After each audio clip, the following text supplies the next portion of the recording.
तो नेक्स्ट हम करेंगे चैप्टर हमारा third. Chapter third is gravitation. ठीक है, तो जो हम बेसिक चीज़ें अगर पढ़ें कि अगर कोई चीज़ ऊपर से नीचे फॉल कर रही है तो वो क्यों कर रही है, किसकी वजह से कर रही है। तो पहले हमने देखा, हमने सुना हुआ है सभी ने कि अगर न्यूटन ने देखा था कि जो एप्पल है वो फॉल कर रहा है, ठीक है, एक ट्री से ग्राउंड पे या अर्थ पे। तो पहले क्या सोचा जाता था कि ये जो हर एक चीज़ है, ठीक है, उसका ये नेचर है कि अगर वो ऊपर जाएगी तो वो अर्थ के टुवर्ड्स है, जो नीचे वो आएगी। बट लेटर ऑन क्या किया गया, न्यूटन ने ये डिस्क्राइब किया कि अगर कोई चीज़ हम ऊपर फेंकते हैं तो उसके नीचे आने का कारण क्या है, ग्रेविटेशनल फोर्स। ठीक है, उसने बोला था कि अगर हमारे पास अगर कोई चीज़ को ऊपर फेंक रहे हैं या फिर एप्पल ही है वो ऊपर से नीचे क्यों आ रहा है, ड्यू टू ग्रेविटेशनल फोर्स। तो gravitational force is exerted by the earth, ठीक है, एंड अदर प्लैनेट्स ऑल्सो।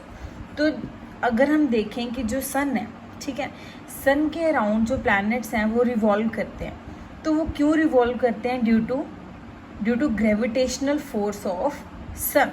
ठीक है, अगर हमारे पास यहाँ पे सन है, ठीक है, सन के अराउंड जो प्लैनेट्स हैं वो क्या कर रहे हैं, सर्कुलर ऑर्बिट्स में क्या कर रहे हैं, वो रिवॉल्व कर रहे हैं। तो वो सन के अराउंड रिवॉल्व क्यों कर रहे हैं, due to gravitational force of the sun. ठीक है, तो ग्रेविटेशनल फोर्स क्या है, is the force of attraction between two objects. Gravitational force is the force of attraction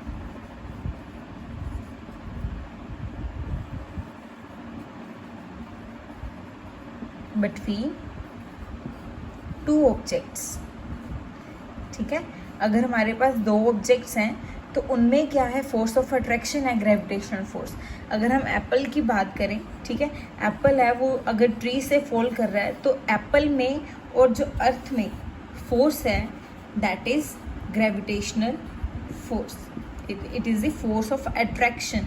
तो this is known as gravitational force. ठीक है जी।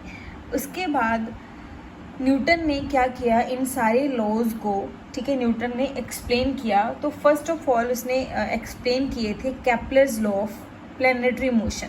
प्लैनेटरी मोशन मतलब जो भी प्लैनेट्स हैं जो सन के अराउंड रिवॉल्व कर रहे हैं तो उनको बोलते हैं, उनको एक्सप्लेन किया न्यूटन ने with the help of Kepler's law.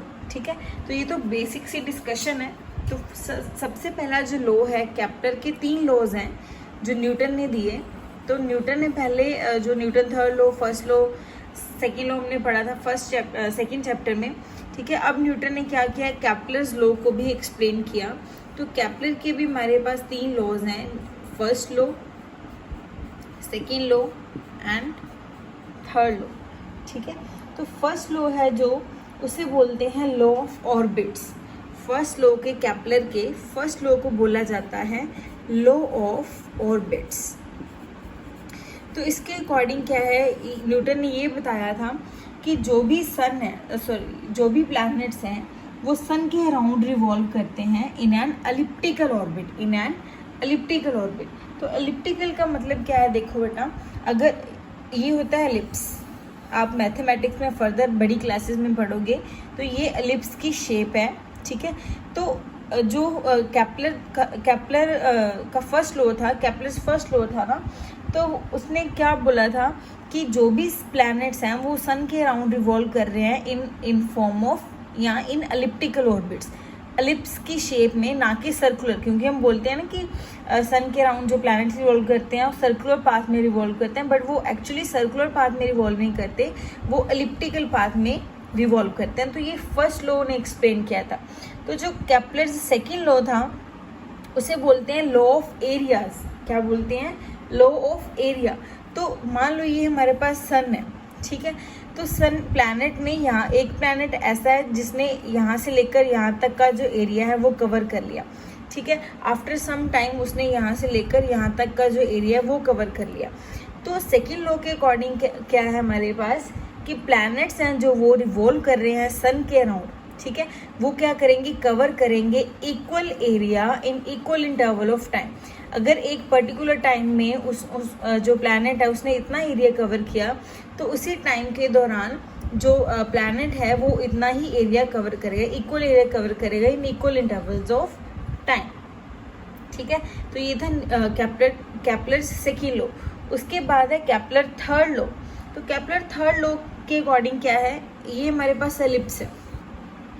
ठीक है, एलिप्स की एक ये एक्सिस है और ये एक्सिस है। इसे हम बोलते हैं मेजर एक्सिस। इसे क्या बोलते हैं, मेजर एक्सिस। मेजर का मतलब क्या हुआ, बड़ी एक्सिस। तो ये है मेजर एक्सिस और ये है हमारे पास माइनर एक्सिस। ठीक है जी, तो देखो ध्यान से,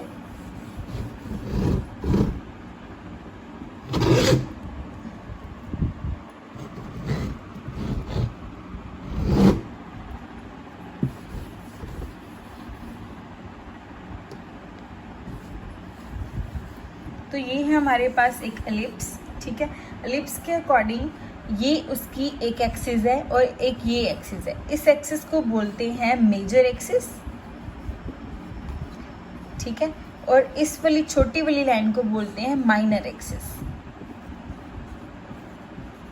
ठीक है, तो थर्ड लॉ के अकॉर्डिंग क्या है हमारे पास कि जो है क्यूब रूट ऑफ ये, अगर इसको पूरी को मैं मेजर एक्सिस बोल रही हूँ ना, तो आधी को मैं बोलूँगी सेमी मेजर एक्सिस। अगर यहाँ से लेकर यहाँ तक की बात करें तो this is known as semi major axis. Semi मतलब आधी।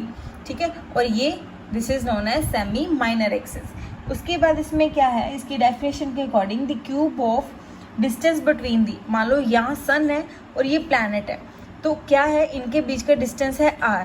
तो cube of distance between sun and the planet is directly proportional to the square of time period.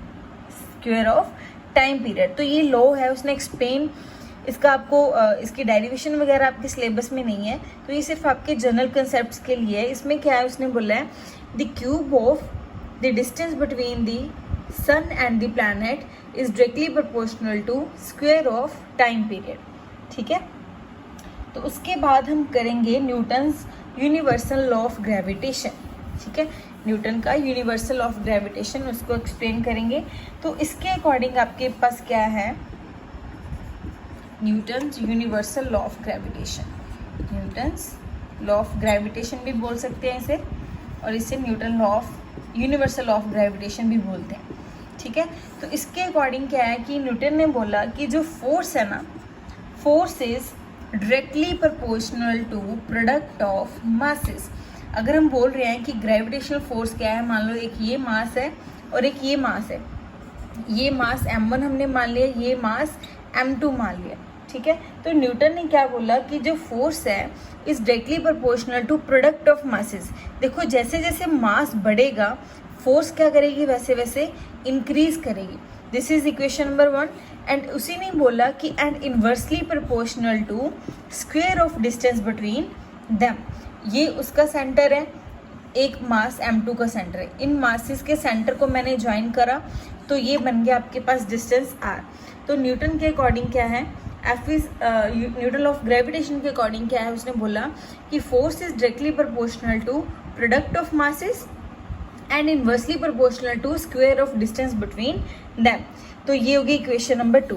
अगर मैं इन दोनों को ज्वाइन कर दूँ, कंबाइनिंग 1 एंड 2, अगर मैं कंबाइन कर दूँ कंबाइनिंग इक्वेशन 1 एंड 2, तो आपके पास क्या आ जाएगा, m1 m2 उसके सामने है तो वो सामने आ जाएगा, r स्क्वायर उसके नीचे है तो नीचे आ जाएगा। ठीक है, अब ये वाला तो मैं आपको बहुत बार बता चुकी हूँ कि ये आपके पास सिंबल है जो प्रोपोर्शनल का सिंबल, इसे हटाकर हमने हमेशा क्या लगाना है, एक कांस्टेंट लगाना है। तो हमने क्या किया है यहाँ पे, f is equal to g m1 m2 divide by r square.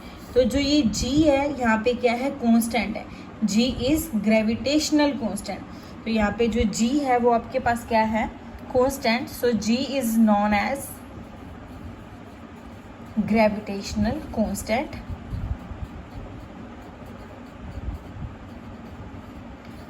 ठीक है, तो g ग्रेविटेशनल कांस्टेंट है, मतलब इसकी जो वैल्यू है, g की वैल्यू वो कभी भी चेंज नहीं होएगी।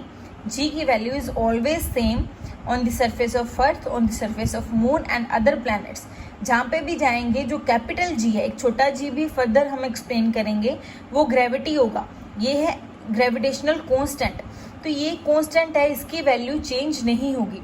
तो इसीलिए इस लॉ को क्या बोलते हैं, यूनिवर्सल लॉ ऑफ ग्रेविटेशन, क्योंकि जो इसकी जी की वैल्यू है वो यूनिवर्स पे किसी भी पार्ट पे चले जाओ आप, ठीक है, उसकी वैल्यू जो है जो वो चेंज नहीं करेगी, इसीलिए इसे क्या बोलते हैं, यूनिवर्सल लॉ ऑफ ग्रेविटेशन। ठीक है, उसके बाद हम अगर यहाँ से g की वैल्यू निकालना चाहें तो देखो, अगर f को r से मल्टीप्लाई कर दूँ तो यहाँ पे आपके पास क्या बन जाएगा, एफ आर स्क्वायर, और जो m1 m2 है ये इसके नीचे आ जाएगा, m1 m2 is equal to g। तो यहाँ से मैंने क्या किया, g की वैल्यू निकाल ली।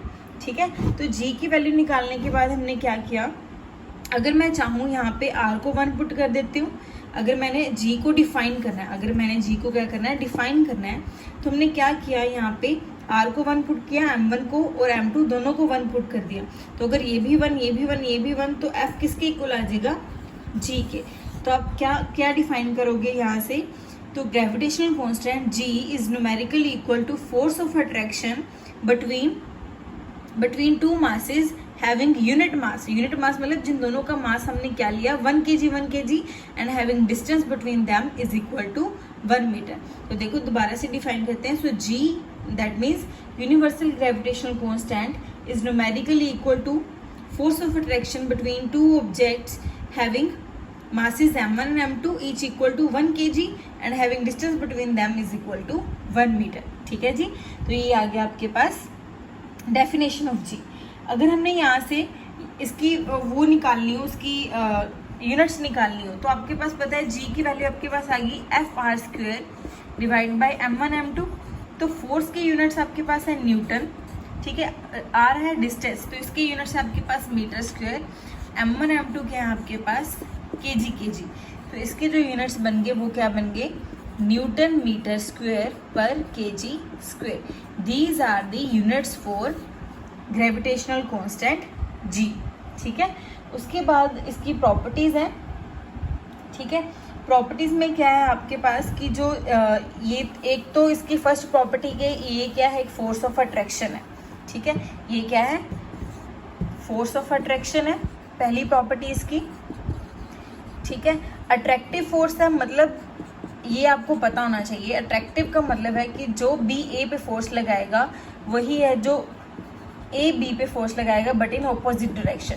Force of attraction is always opposite in direction. ठीक है, उसके बाद क्या है कि ये किसको ओबे करती है, ये थर्ड लॉ को ओबे करती है। थर्ड लॉ यही था आपके पास, तो ये थर्ड लॉ को भी ओबे करती है। ठीक है, फिर ये क्या है, सेंट्रल फोर्स है। सेंट्रल फोर्स क्यों है ये, क्योंकि इसके सेंटर को और इसके सेंटर को जब हमने ज्वाइन किया तभी हमने इनका डिस्टेंस लिखा, तो ये क्या है, एक सेंट्रल फोर्स है। चौथी बात क्या है कि ये इनवर्स स्क्वायर लॉ को फॉलो करती है। इनवर्स स्क्वायर लॉ कौन सा है, जैसे मैंने अभी लिखा F is inversely proportional to R square, तो इसे बोलते हैं इनवर्स स्क्वायर लॉ। तो ये इसको भी फॉलो करती है। ठीक है, फिर जितने भी प्लैनेट्स हैं सन के अराउंड रिवॉल्व करते हैं, वो करते हैं ड्यू टू ग्रेविटेशनल फोर्स। ठीक है, अर्थ है जो अर्थ भी जो सन के अराउंड रिवॉल्व करती है वो भी है किसकी वजह से, ग्रेविटेशनल फोर्स की वजह से। ठीक है जी, तो ये वीकेस्ट फोर्स है इन नेचर, मतलब इससे भी ऐसी फोर्सेस हैं जो बहुत स्ट्रॉन्ग हैं, तो ये क्या है, वीकेस्ट फोर्स है। ठीक है, तो ये इसकी कुछ प्रॉपर्टीज़ हैं। उसके बाद हम करेंगे इसकी नेक्स्ट वीडियो में हम कर देंगे इसकी जो प्रैक्टिस एक्सरसाइज 3A। तो ये पढ़ो आप उतनी देर, बुक से भी रीड करना, यहाँ से भी रीड करना। ठीक है।